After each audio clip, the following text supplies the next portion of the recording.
Oh, good morning. Welcome to the Backyard Professor videos.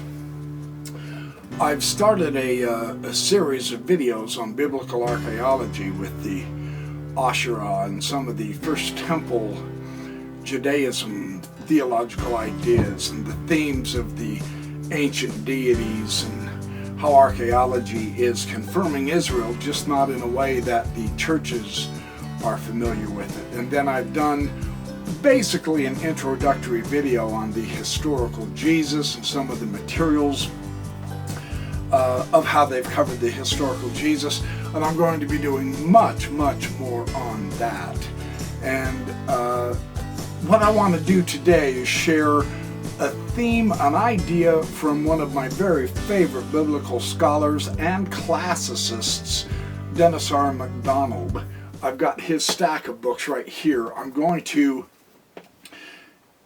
take some information from the Dionyson Gospel, the Fourth Gospel, and Euripides, which is an extremely interesting concept. MacDonald is the great scholar of mimesis. That is, in antique times, especially around the time of Jesus, the people, the Romans, the Latins, the Greeks, people were using ancient authors. Homer and Virgil were the two main big ones, of course. They weren't interested in innovating completely new creative ideas. They would take what they had, the Homeric epics, Virgil's classic text, the Aeneid, and they would imitate it, which is what the Aeneid is, of the Odyssey and the Iliad from Homer, and they would present their own story. But they would either embellish characters, they would take a plot and change that plot to enhance their hero, or even to enhance their bad guy. They would turn a victory from one story into a defeat of another, etc. This is called mimesis. It was prevalent throughout the Mediterranean area in the days of Jesus. MacDonald has written many texts of which I will elaborate on this theme of the Gospels themselves, Matthew, Mark, Luke, and John, and how they all have practiced mimesis from the classic Greeks. So we now have more sources that the gospel writers, we now know that they use. The ideas of MacDonald, I mean, you can see there are just thousands of pages of text here, many different views. The Dionyson Gospel, I believe, was 2017. Fortress Press, Minneapolis, 2017. So this is relatively new. And without question, in my opinion, this is one of his very best texts on this subject. But before I start, I would like to share with you two art portraits that I have done. They're digitally done. This one, this particular one that you're seeing right now, is of Dionysus. And I painted this, I love digital art, so I painted this portrait, and I will use this, periodically throughout this presentation because, number one, it's fun to show off my own art, but number two, Dionysus is one of the big subjects of this video. And then this next portrait that you're about to see, that you're looking at here, is my version of Jesus. This is my portrait of Jesus as a Mediterranean Jew. And I like to draw, I love to paint. I have discovered digital art a few years back, and it's very enjoyable. But since this subject is the Gospel of John, Jesus, Dionysus, I'm going to share these a little bit off and on, among other pictures, maps, charts, and diagrams in this presentation. So first, on this video of Jesus and Dionysus, one thing we have to recognize that is extremely valuable, in my opinion, is where were the Gospels actually written? And so I did some research on this. None of them were written in Palestine or Jerusalem. And so, in a way, this kind of helps explain why there are various different approaches and views between the Gospels. John is claimed to have been written in Ephesus. His audience was of Hellenistic composition. So really, this actually, now we get why he uses Euripides' Bacchae as his basic mimesis to show the superiority over Dionysus. It also explains why John is so different from the other three synoptics, Matthew, Mark, and Luke, because Mark is claimed to have been written in Rome for a Gentile audience. Matthew wrote for a community of Greek-speaking Jewish Christians, probably in Syrian Antioch. And Luke is proposed to have been written in possibly Antioch. Another option is Asia Minor, like Ephesus or Smyrna. So this makes sense that there are different emphasis. Now, MacDonald has shown, let's see, which one is it? Yeah, this one. This one's a very, very fabulous text. Luke and Virgil. He has shown how Luke used imitation classic literature. He imitated classic literatures from Virgil. Excellent text. And then does the New Testament imitate Homer? Yes, it does. That's a little bit more in Acts. And then the Homeric epics in the Gospel of Mark. MacDonald shows extensively how much Mark utilized Homer's Iliad and Odyssey. And then the Gospels and Homer is his big one. Imitations of Greek epic in Mark and Luke Acts. And so MacDonald has basically done a tremendous job of showing us how the Gospels were utilizing the classic literatures, which makes absolutely perfect sense. It really does. So let me share the themes of the Dionysian Gospel with John, with the recognition that John in Ephesus, it's very interesting how at just this period, and you know, they say he was written around 100 AD, right? The Gospel of John. It is the latest Gospel.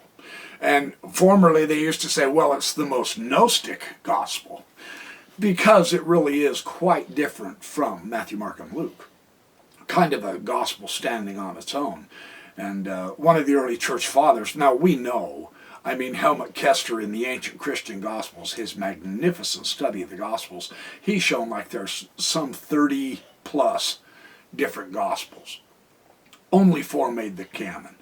And this was a symbolic gesture. It was based on number symbolism. One of the early church fathers said, like there's the 4 winds and the 4 corners of the earth, there are also 4 pillars of heaven, and therefore there are 4 pillars to the faith, Matthew, Mark, Luke, and John. And that was the reason they were canonized. I mean, that's a pretty whimsical reason, but, and yet in a way, there's kind of a, I mean, you can understand that's actually kind of a cool numerical symbolism, but has nothing to do with whether they are more valuable than some of the other Gospels or not. Now that we found the Gnostic Nag Hammadi materials with the Gospel of Thomas, I mean, and the Gospel of Mary Magdalene, oh my goodness, that is the Gospel of Mary Magdalene. I'm showing off some of my Gnostic materials to you while I'm talking. Yeah, The Resurrection of Mary Magdalene by Jane Schaber. The Gospel of Mary, Esther de Boer. Karen King, The Gospel of Mary Magdalene. The Secrets of Mary Magdalene. The Gospel of Mary Magdalene by Leloup. Magdalene's Lost Legacy by Starbird. I mean, there is an enormous, and then the Pistis Sophia, of course, and the books of Jehu. There's an enormous amount of Gospels that just simply, the concretizers, I'll put it this way, the concretizers in early Christian history. And this was actually when the Jews were becoming Christian, but they were still Jewish as well. I mean, early Christianity is Judaism, more or less, just with a different twist and interpretation. In a general rule, that's how we should approach this, according to many scholars. And, well, Petrament says Gnosticism was early Christianity. It was just a different interpretation within Christianity. So that's kind of an... And Petrament is no slouch of a scholar. I'll be getting into those materials too soon. So this theme that there's only 4 Gospels is really...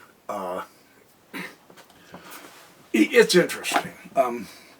Doesn't make a lot of sense, and yet in some respects it does. So we'll go with 4 for right now, but I don't feel like I'm stuck with only studying those 4, nor in only believing those 4.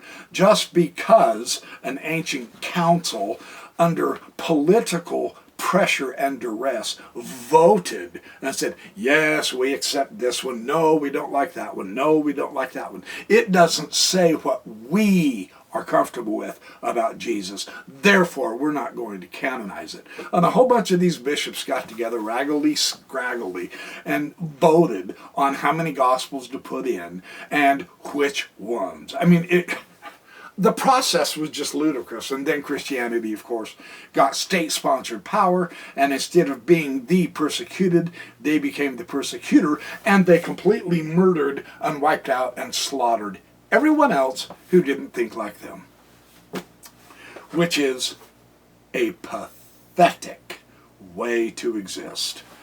And we still have that attitude and spirit today, and we really shouldn't.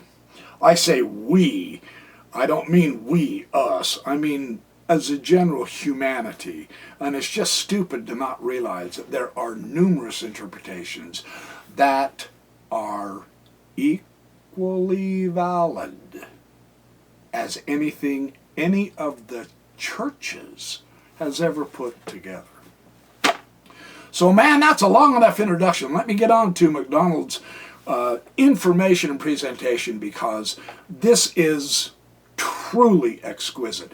The thing I love about MacDonald the best, no joke, is not only does he help me scrutinize the Gospels more carefully, read those stories with more care, and compare and cross-check with each other, with current and former biblical scholarship. Absolutely, you got to do that.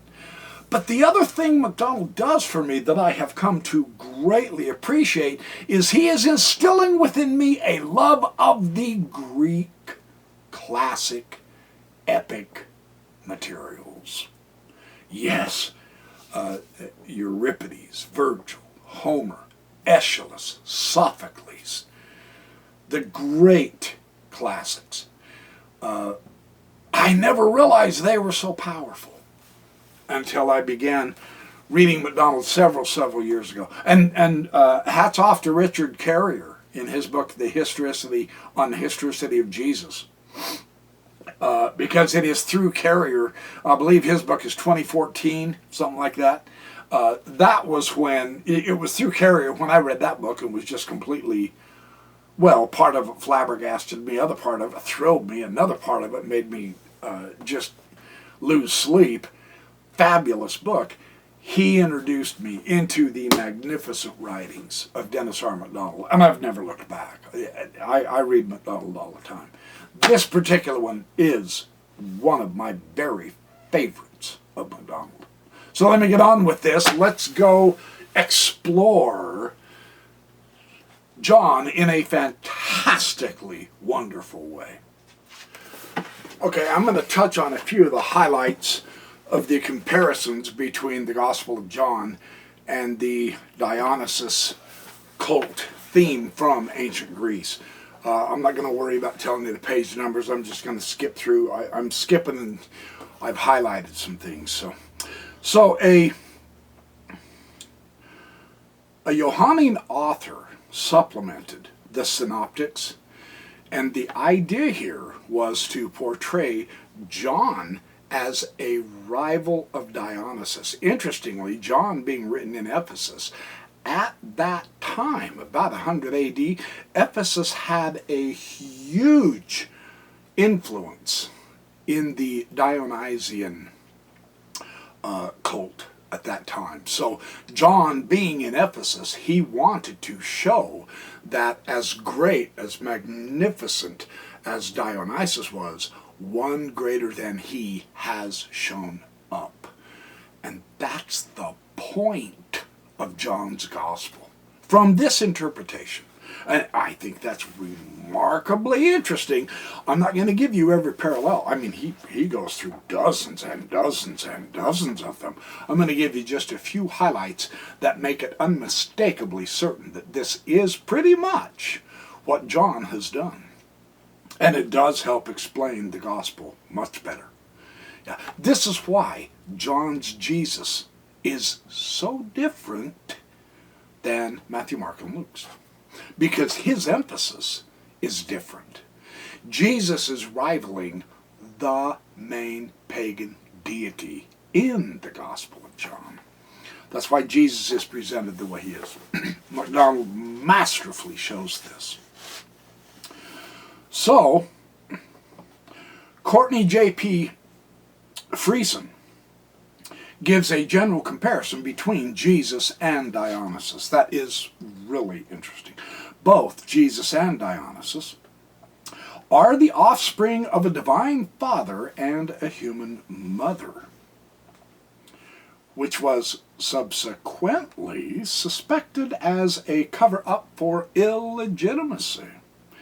And there have been whole books written on that theme concerning Jesus, the illegitimacy of Jesus, as well as Dionysus, interestingly enough.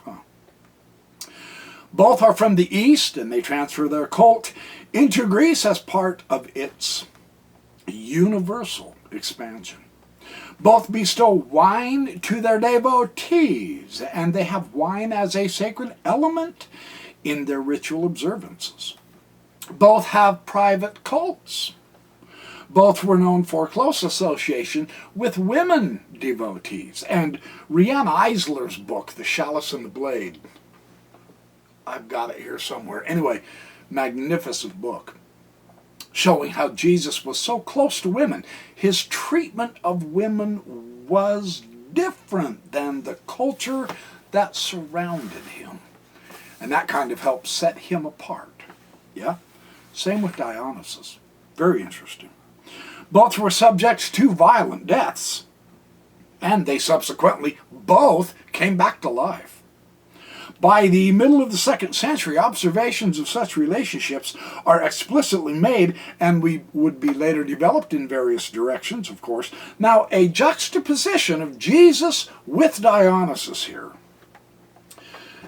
is invited in the Gospel of John, but not directly, because he was already familiar, as was his culture. People who read John's Gospel would grasp these parallels.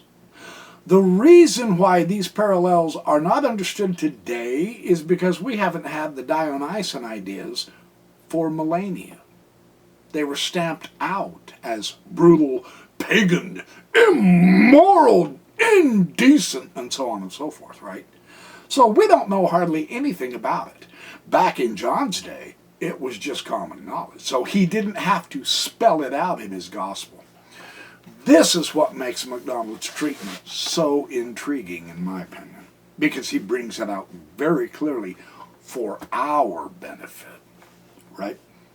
Now, John is credited with a distinctively Dionysic miracle in the wedding of Cana. The transformation of water into wine. In the Hellenistic world, there were many myths of Dionysus's miraculous production of wine. He was a god of wine. And thus, for a polytheistic Greek audience, a Dionysic resonance in Jesus' wine miracle would have been unmistakable. They would have got the point. Ooh, hey, he's doing it like Dionysus did when they read that miracle at Cana in the New Testament, or at least in John's Gospel. John's Gospel employs further Dionysic imagery when Jesus later declares, "I am the true vine. Ego eimi e ampelos e alathini." I am the true vine. That was another major symbol of Dionysus. John's Jesus presents himself not merely as a new Dionysus, but one who supplants and replaces him. So scholarship has recognized this. MacDonald is picking up on the scholarship and making the details, the comparisons, very explicit, which makes his book so much more worth purchasing. True, in my opinion. Heck, I purchased all his stuff. He is so good. And I hear he's writing another one, which is really fantastic. I hope he writes for the next 190 years. Well, the Gospel of John bears a remarkable similarity in plot, structure, to Euripides' Bacchae. In both books, the protagonist is a god who dons flesh, lives among mortals, and is rejected by his own people. Very interesting. This antagonist drives the plot in both works, but the outcomes are significantly and strategically different, and this is John's entire intention. The Bacchae is a tragedy that leaves its main characters either dead or devastated and culminates in the downfall of the Theban ruling family in the bitter ending. King Cadmus, who appeared earlier as a figure of piety through his belief in the god, he ends up complaining to Dionysus. And here's his complaint. It's not right that gods resemble mortals in their outrages. So he was explicitly calling into question the morality of Dionysus's vengeance. And you can read about that in the Bacchae. Whereas Dionysus, a god in the flesh, destroys and punishes unbelievers, the Jesus of the fourth gospel, get this, the Son of God, he offers eternal life. Very nifty little mimetic twist here. Yeah. Euripides' violent depiction of Dionysus provides a contrast to John's Jesus as an altruistic savior of the world. So Joanne A. Brandt's study merits mention. My goal is to unmask the skilled artistry of the Gospel, the John, designed to produce a compelling rendition of the story of Jesus, who is capable of finding an audience in a world where Homeric epics and Greek tragedies were still read. The Johannian evangelist not only imitated Euripides, he expected his readers to esteem Jesus as greater than Dionysus. Imitations of the Bacchae suggest why the fourth gospel departs so dramatically from the synoptics, whereas Mark focused on the unfolding of the messianic secret, and Matthew developed his story around the continuity of the Jewish tradition and the new revelation of Jesus. And while Luke focused on the emergence of the new religious movement and its eventual spread to the ends of the earth, the first Johannian evangelist crafted his plot. And what he did is he focused squarely on Jesus' heavenly origin, Jesus as the Logos, en archein ho Logos, In the beginning was the Word was God, and the Word was with God. And he also focused and crafted his story with the ensuing conflict between acceptance and rejection of his overtly expressed divine identity, Jesus' divine identity. So, this resembles Euripides' depiction of Dionysus. The fourth gospel begins by identifying its protagonist as a god. In the beginning was the Logos, and the Logos was with God, and the Logos was God. This one at the beginning was with God. Everything came into being through him, and without him nothing came into being. What came into being through him was life, and the life was the light of humans. And the light shines in the darkness, and the darkness did not overcome it. So the Bacchae now begins with the god declaring his identity. I, the child of Zeus, Dionysus says, have come to the land of Thebes. Dionysus, whom Semele, daughter of Cadmus, once bore, induced to do so by a lightning bolt, after having changed myself into human form from that of a god, the Theou. Well, like Dionysus, the child of Zeus, on Mount Olympus, the Logos was a god, a theos, with God, later called his father. Zeus was not only Dionysus' father, but also his own birth mother. Now, and this is the most remarkable part of this Greek god. He's the only god we know of that went through this double birth. Very interesting. And my speculation is perhaps this is why John, why he tried to identify Jesus with the Logos, which was a very, I'll do some more videos on the Logos. I've done some research on it. The Logos is a very, very amazing philosophic concept. It's actually a numerical concept involving ratio. It goes real deep. That's the deep end. That's part of the steak. Anyway, after slaying Semele with lightning for boasting that she had slept with the king of the gods, Zeus then rescued the fetus. He sewed it into his thigh and brought it to term. See, Dionysus had a double birth from both a father and a mother. Very interesting here. So, quite unexpectedly, the Gospel of John shifts attention from the light to the sole witness of that light. There was a person sent from God whose name was John. This one came as a witness to bear witness about the light, so that all might believe through him. And he was not the light, but he was to bear witness about the light. So he's going through the first chapter of John. Well, surely it's not by accident here that early in his opening speech, Dionysus similarly singles out Cadmus, his grandfather, for praise. I praise Cadmus, who established this plot untrodden, a sacred precinct for his daughter with clustering foliage of the grapevine. I myself have shrouded it. Later in the Gospel, the Baptist again will play the role of Cadmus. Well, after praising John, the prologue returns to extolling the light itself. The true light that enlightens every person was coming into the world. He was in the world, and the world came into being through him, and the world did not know him. This is the Gospel of John, right? He came to his own regions, the Ta or the Dia. He came to his own regions and to his own people, and they did not receive him.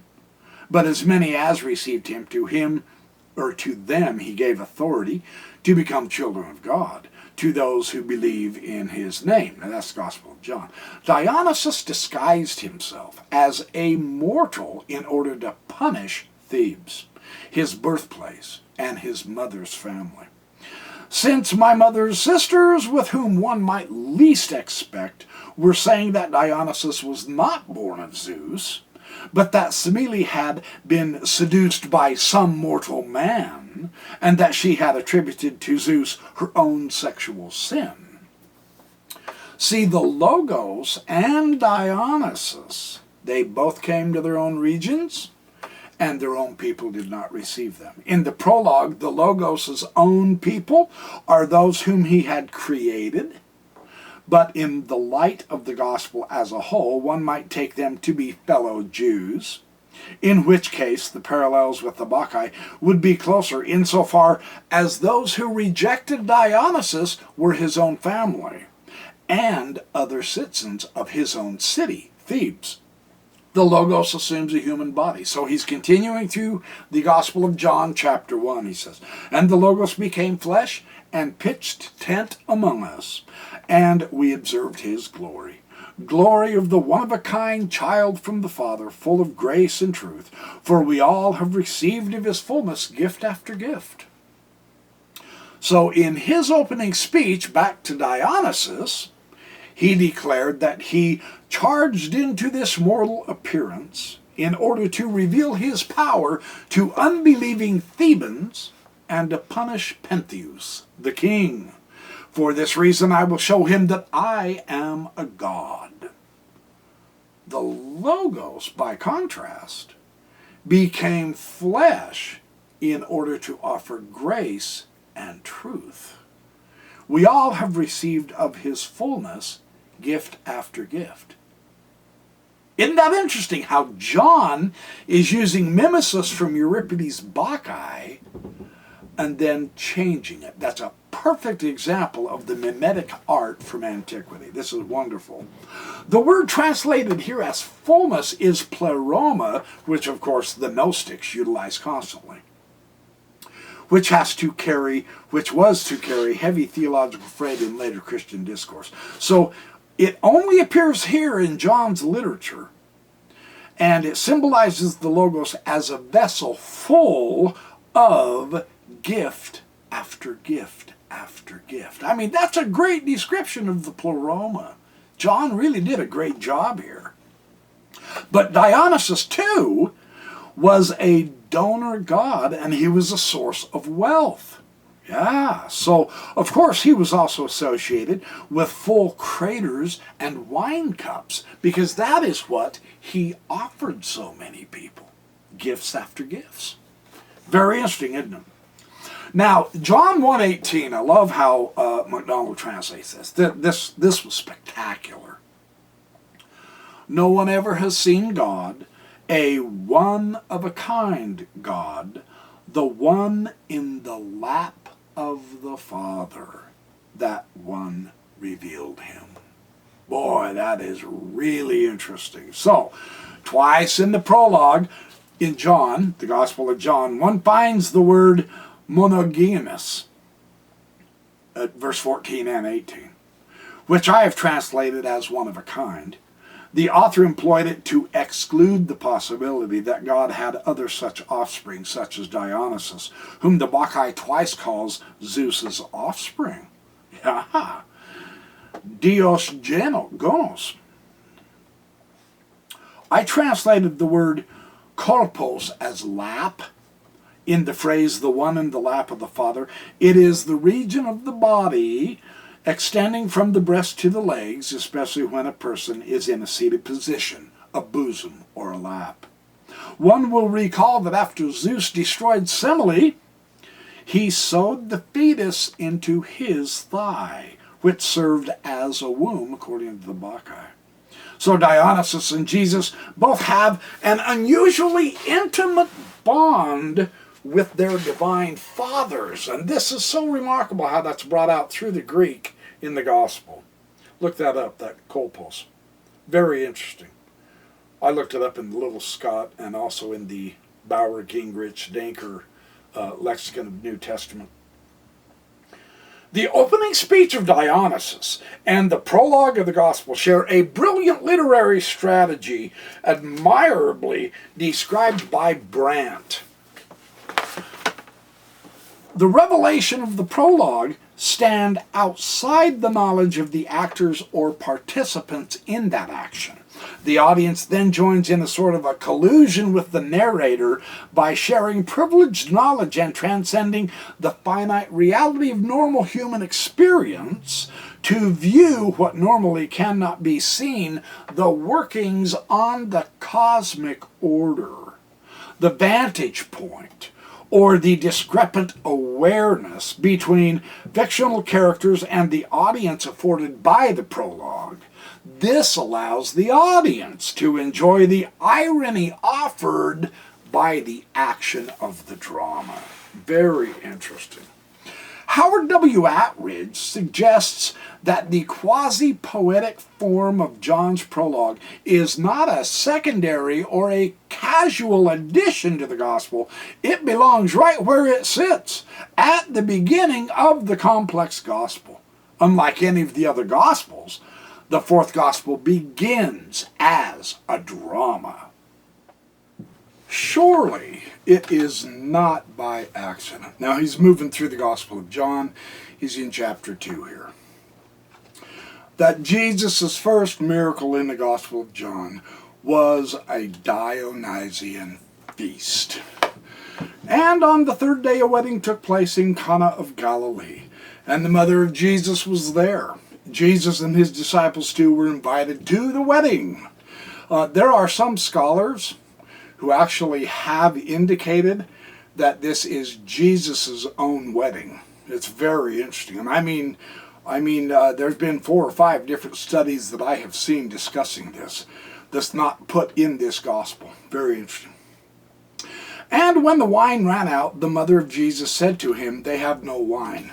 And if you want, I'll explore that in some videos too about Jesus being married. Very interesting non-canonical tradition. Hey, the more you learn, the more you realize you don't know. That's how it works.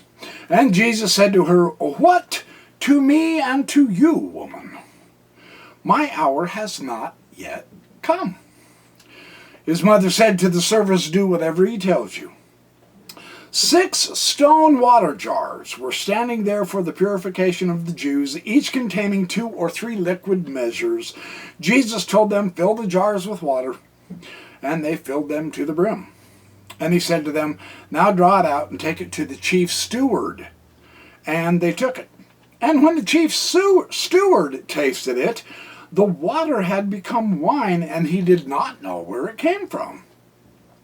The servants who had drawn it knew, and the chief steward called the bridegroom and told him, "Everyone first presents the good wine, and then, when people are drunk, the inferior, but you have reserved the good wine until now." Jesus did this beginning of his signs in Cana of Galilee and revealed his glory, and his disciples believed in him. Notice the difference here with the Gospel of John. John has several signs that Jesus did in order to demonstrate his glory, and this is one of the chief differences between the Gospel of John and the 3 synoptics. Mark even has the secret Messiah. Jesus just wouldn't do anything. He forbade everyone to describe who he was and all that noise, right? In John, Jesus demonstrates who he is. Very interesting difference.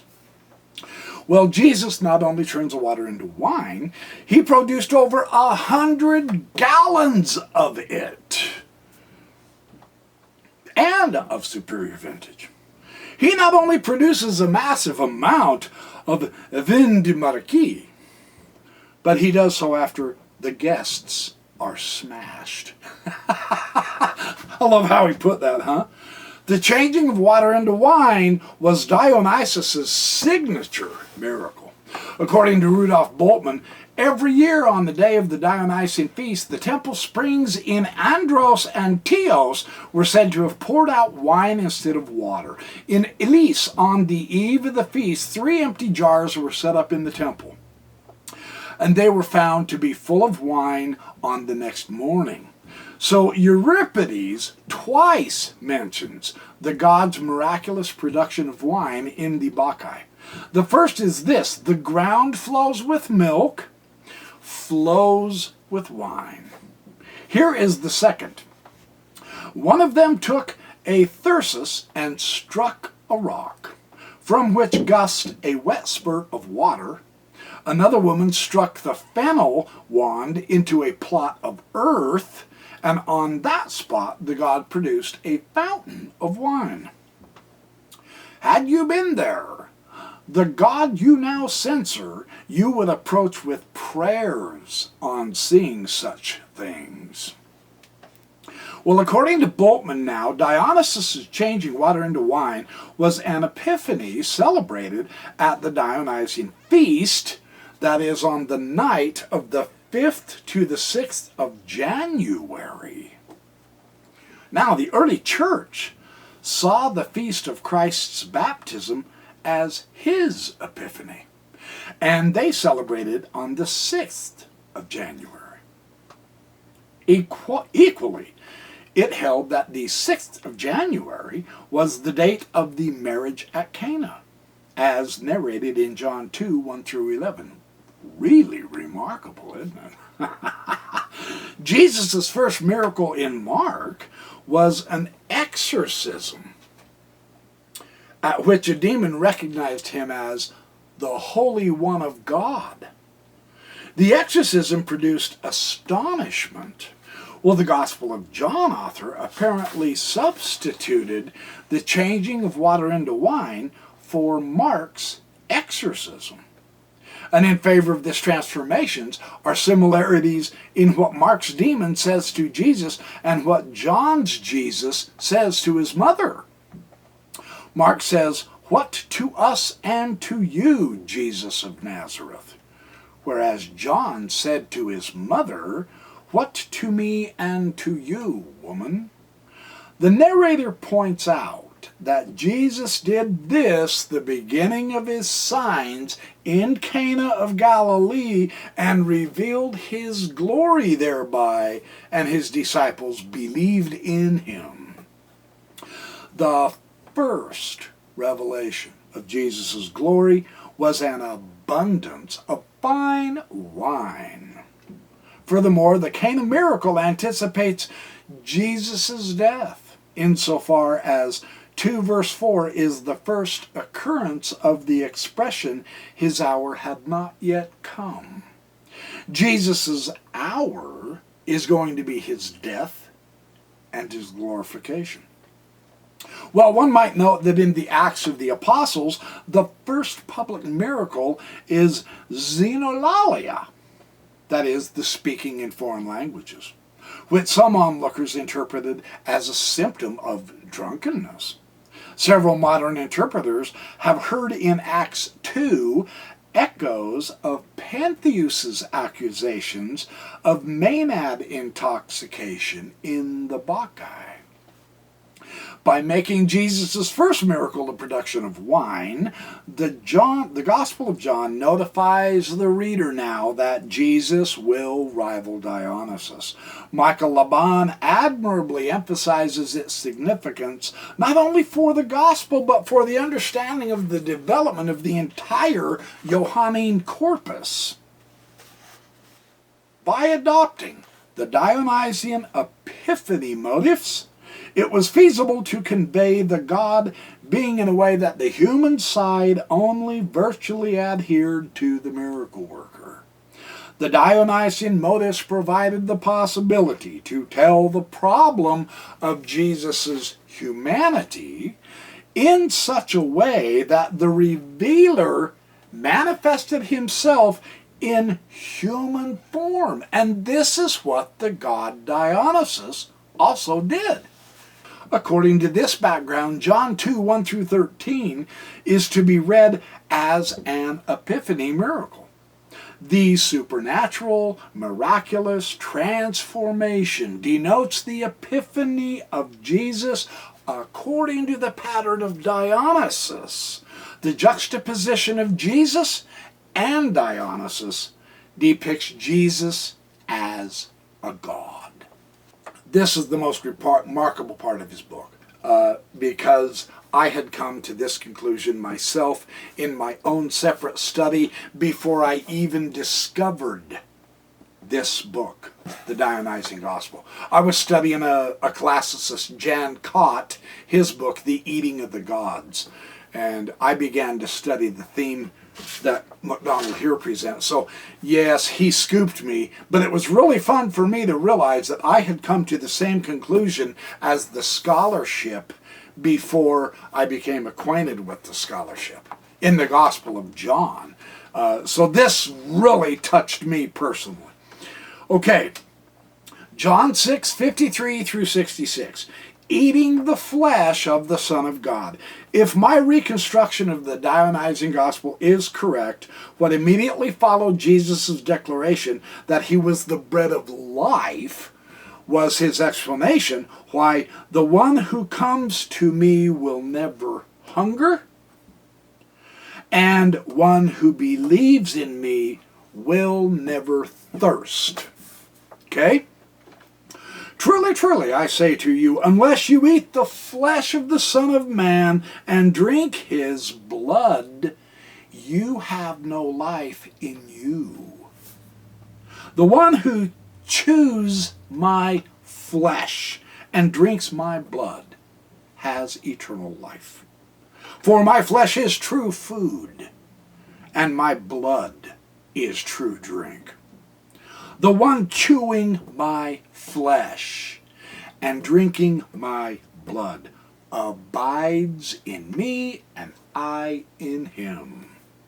The one chewing this bread will live forever. Then, when many of his disciples heard this, they said, "This saying is hard. Who can listen to it?" From this point on, many of his own disciples went back, and they no longer traveled with him. Wow. yeah, right? Were you comfortable when I read that translation from the actual Greek as opposed to the English translations that you've been reading in your Bible? Because that translation is more accurate. Now, this is a remarkable idea here. This grotesque passage departs significantly from the Eucharistic passage in 1 Corinthians and the Synoptic Gospels.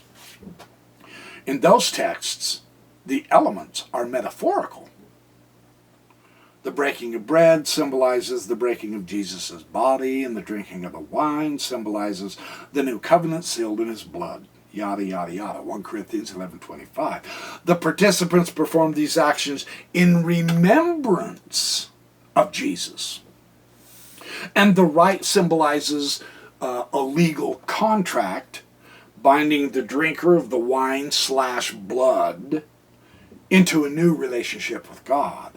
In John's bread of life discourse, however, this is different. Another way that John's gospel differs from the synoptics, because John is trying to emphasize that what we have here is the real Dionysus, the true Dionysus. The one you Ephesians, where John was written, have been following for centuries. The Greek Dionysus, that's the wrong one. Here's how John differs so spectacularly. Here's what he says.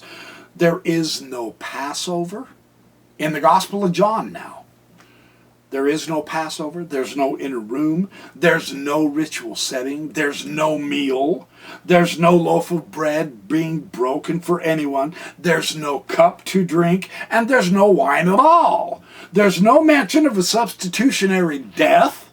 No new covenant. And there's nothing to remember.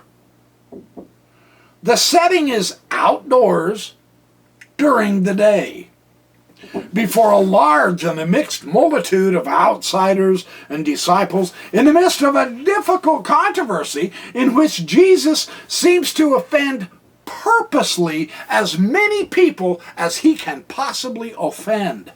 That's how the Gospel of John presents this.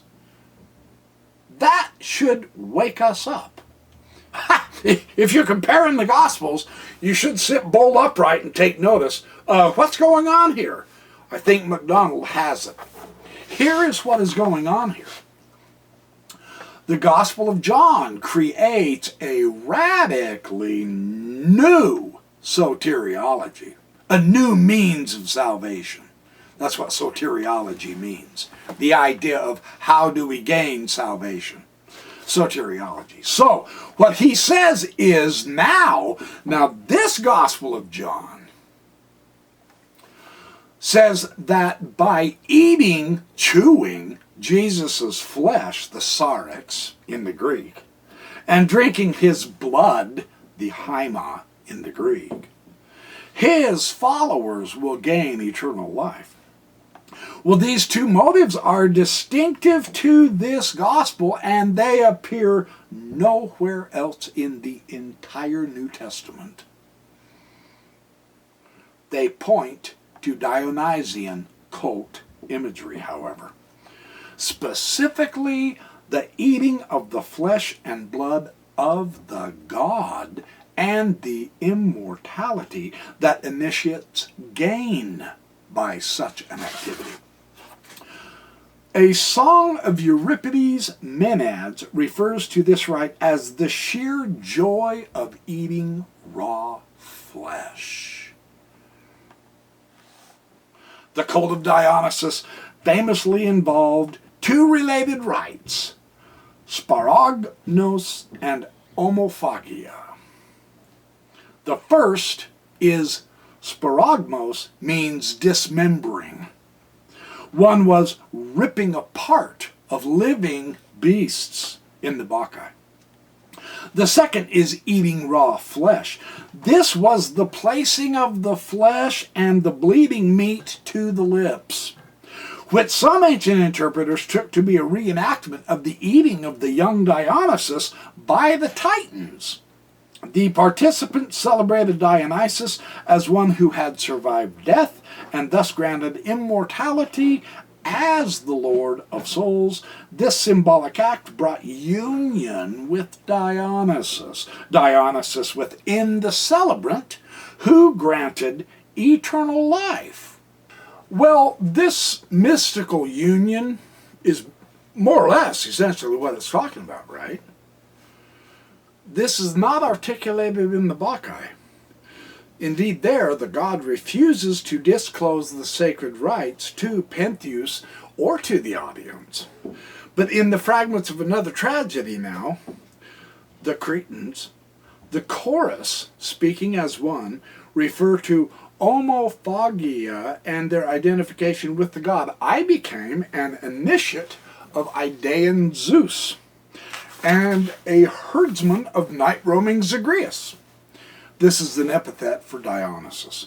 Performing his feasts of raw flesh, having been purified, notice the feast purifies the person. I was called Bacchus, the very name of the god. By consuming the animal's raw flesh along with wine, both of which represent the deity now, Jesus' sacrament. This is in the Bacchae, man. The followers shared in their vital forces of their god. They substantially ingested the god. And that's what I found in Jan Kott's book, The Eating of the Gods, in his analysis of the Bacchae. That was the idea of the sacrament. They become deified by eating the god. Now, this is a hard doctrine, man. This is really heavy stuff. Yeah. So, reading John 6, 56 through 58, which contains strikingly peculiar and graphic vocabulary, in light of these traditions, proves to be elusive of these motives. Whoever chews Jesus' flesh and drinks his blood, and therein demonstrates the belief in Jesus, is not just saying, "Oh, yea, Lord, I believe in you." Really? Well, then eat the God. Prove it. Then they are said to attain eternal life. And this is from Jesus himself. Oh wow. The illusions of theophagy, as known from Dionysian tradition, may well function as a means of reasserting to believers that Jesus is present among them, even within them now, and provides life for them, even after his own death. I'm going to... The deliberate emphasis is on the reality of the physical eating. It's the deepest intimacy with God that the Scriptures have ever put forth. It is astonishing, and it's supposed to be. That's the idea. But it takes after the Dionysian idea. Now, let's move on. I'm going to skip a bunch of stuff. I'm running out of time. I don't mean to, but what a fascinating topic. The true grapevine. Now we're in John 13 and 14 and 15, right? Before the feast of the Passover, because Jesus knew that his hour had come to be translated from this world to his Father, he said, "Children, I'm still with you, and for a short time. You will seek me, but where I am going, you are unable to go." Simon Peter said to him, "Where are you going, Lord? Why am I not able to follow you now? I would lay down my life for you." And Jesus replies, "Will you lay down your life for me, Peter? Truly, truly, I say to you, the cock will not crow before you deny me 3 times. And where I am going, you know the way. I am the way, the truth, the life." Now, doesn't that seem more significant to you now that you've heard about the mimesis of taking the Dionysian way of eating the God and how it turned it to Christ? Now when he says, "I am the way, the truth, the life," kind of adds a dimension, doesn't it? "Arise, let's leave here. I am the true grapevine, and my Father is the farmer. He chops off every branch on me that does not bear fruit, and he prunes every branch that bears fruit so that it bears more fruit." Now, and that's typical of a vine, of an olive tree especially. You trim it to make it grow. "Abide in me," Jesus says, "as I abide in you."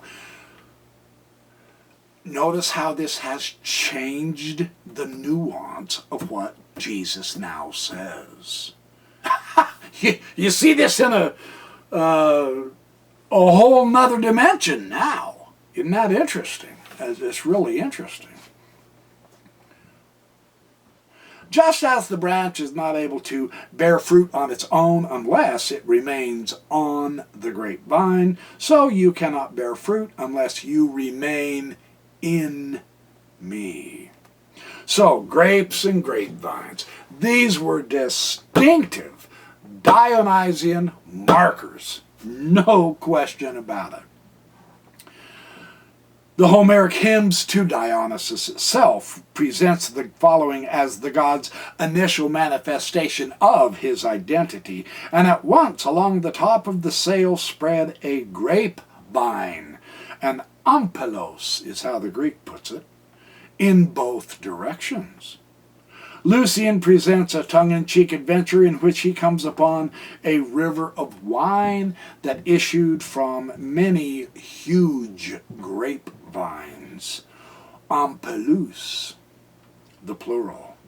This miraculous abundance of wine is called the signs, ta simia, of Dionysus's visit to the spot long before. Well, although Dionysus is the god of the grapevine and viniculture, Jesus is the true grapevine, e ampelos, e alathini. And so, Jesus is superior to Dionysus. Because of this, his disciples ought to abide in him, is the message here.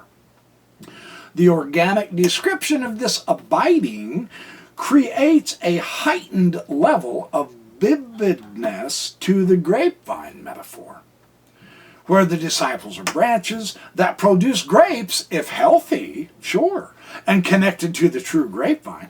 When Jesus claims, I am the true vine, the allusion to Dionysus, the false vine, we would say, right? It was obvious for any reader in John's day when they read his gospel. Jesus' first miracle was changing water into wine. And it was then that he revealed his glory and his disciples believed in him. So surely it's not by accident that in his final words to his disciples he declares himself to be the true grapevine. Even after his death, the vine is going to provide spiritual grapes for them if his followers remain connected to him. The changing of water into wine as the first of Jesus' miracle alerts the reader to view him as Dionysian, as does his last speech to his disciples, I am the true grapevine.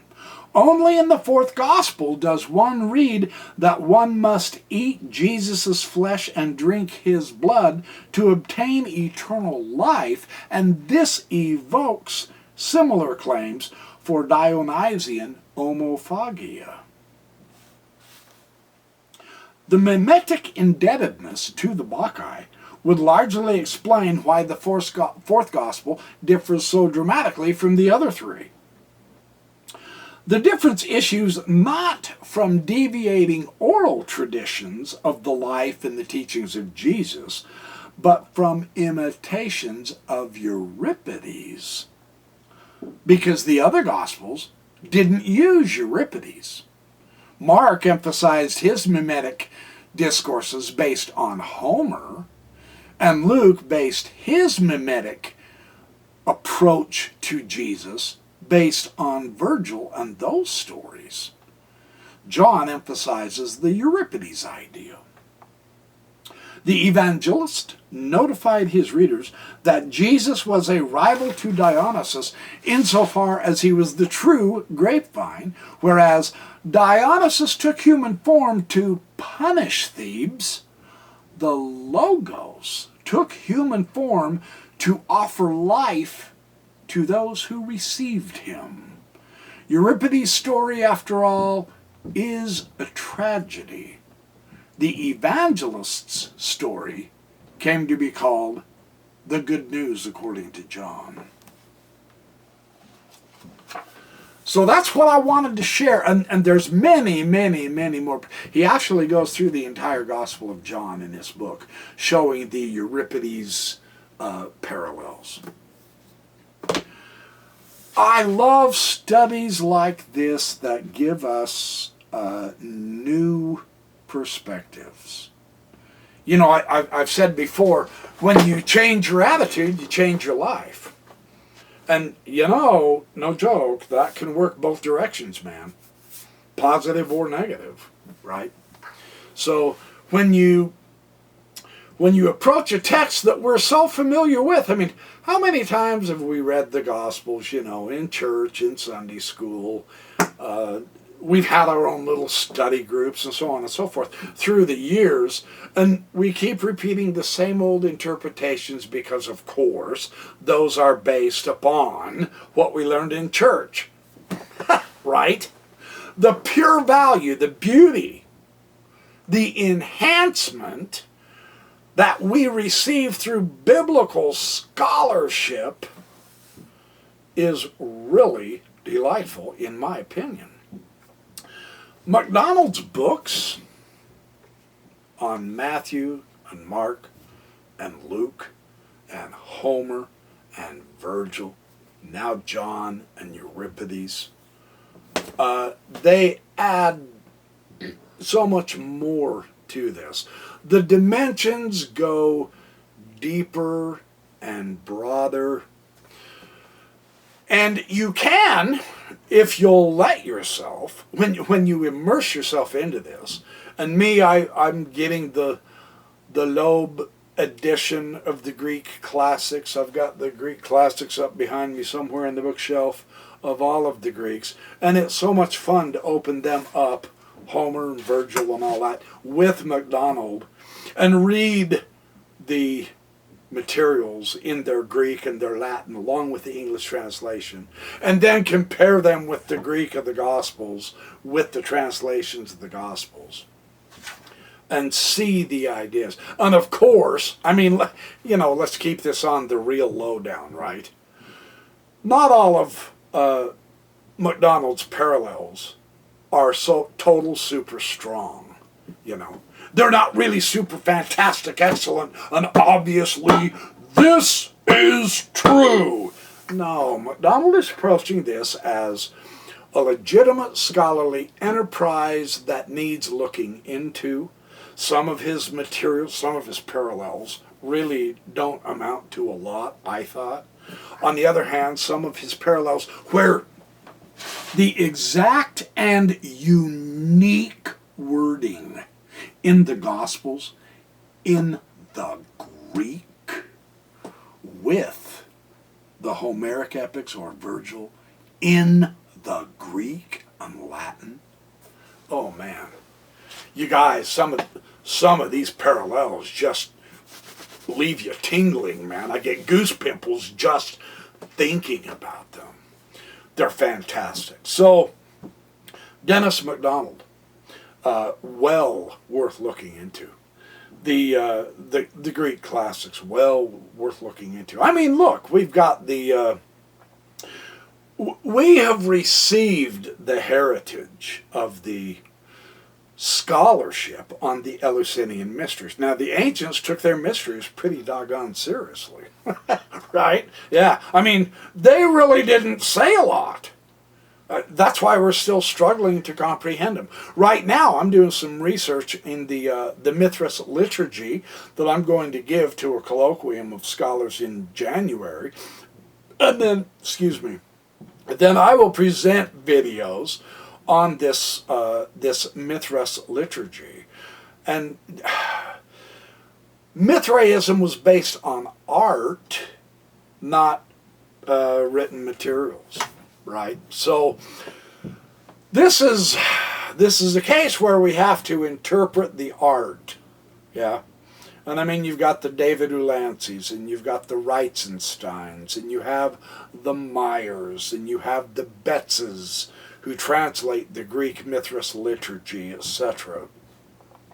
So in order to get our bearings on this thing out of the Greek magical papyri, we have to compare various approaches in the various mysteries, the Kabiroi, the Eleusinian mysteries, the early Christian mysteries, and actually truly the Jewish mysteries of the Kabbalah and First Temple Judaism. I mean, all of this stuff comes into play, man.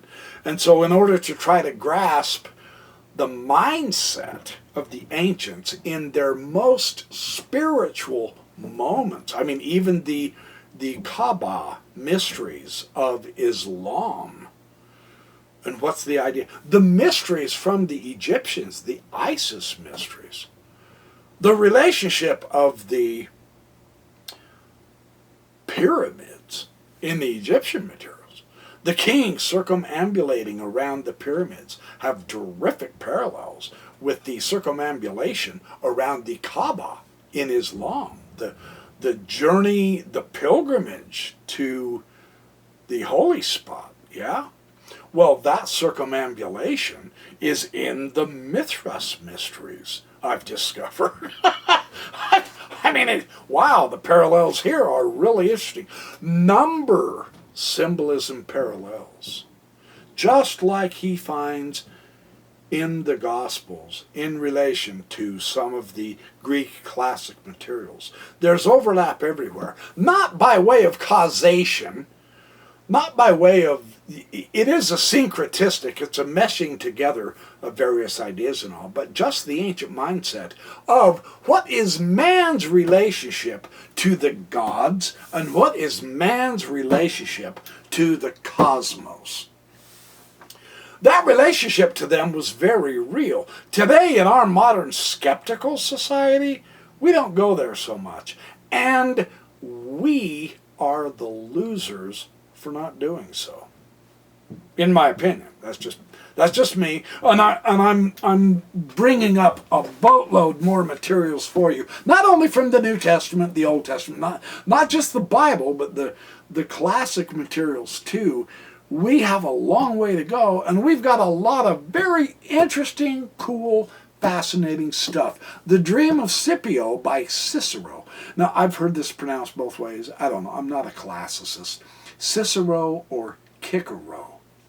I'm not quite sure how it's pronounced. Maybe somebody can tell me in the comments. But even this Macrobius's commentary on the Dream of Scipio, that comes into play, believe it or not, with the Mithras liturgy. And it comes all the way up into the Renaissance. No joke. I've got some great materials from that text that Joseph Campbell edited on the mysteries, one of the greatest texts I've ever read. I just finished reading it yesterday again and took careful notes because I want to find some background for this Mithras liturgy, and it's fantastic. It just mind boggles you. All of the Apocrypha and Pseudepigrapha. Hey, what about the books of Enoch? The Ascension texts. Is it either 2nd or 4th Baruch?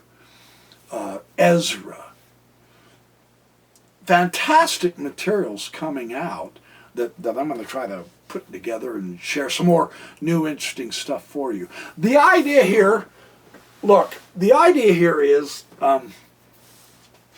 keep going. We want to refresh our minds, enhance our spirituality, enjoy our lives. I mean, we're here on this earth right now. Let's enjoy the beauty of the earth with our eyes. You know, the epoptia. That's the Greek word for true seer. What makes a seer is having the ascension into the heavenly visions and realms. Well, these mysteries show us how to do that. It's not just that the ancients can do it, we can too. We can keep tapped in, so to speak, of the spirituality of the universe. If that is what you feel you're needing, then there are ways to do that. And so we've got some wonderful information coming out now. I'm going to be sharing dozens of videos on this stuff. So anyway, I've rambled on long enough, but just to let you know, really, truly, there are some truly magnificent, significant things coming down the pipeline. There's some new, fresh scholarship, such as MacDonald, that shows us the old Elaine Pagels. Oh, I just dropped her on her head. Well, through her book, anyway. On her book, Beyond Belief, the comparison of the Gospel of John with the Gospel of Thomas. There's some fantastic new stuff coming out, you guys, that shows that our reading and studying of the ancient scriptures does not have to be a bore. No, we can approach this not in the spirit of rebellion or apostasy. I mean, some are going to say, well, that's not what my church teaches, therefore you're wrong. You know, you can't help people like that. So what? We're going to throw out more information, more ideas, more interpretations, new, fresh approaches that breathe life back into the old staleness that unfortunately religion has become. It doesn't have to be that way. It does not have to be that way. I don't buy that, right? So anyway, now I'm rambling. I got to quit. So thank you for watching my Backyard Professor videos. I've got a lot more coming down the pike. I'm not kidding. So in the meantime, remember, do good, be well, have fun, make lots of friends, be happy, and don't forget your eyesight. The world is a beautiful place. I'm not even kidding. Really, truly. Look again, and this time become an epoptea. Really see the wiggles of the world. Man, it'll blow you away. It's awesome. So I will see you in the next Backyard Professor videos.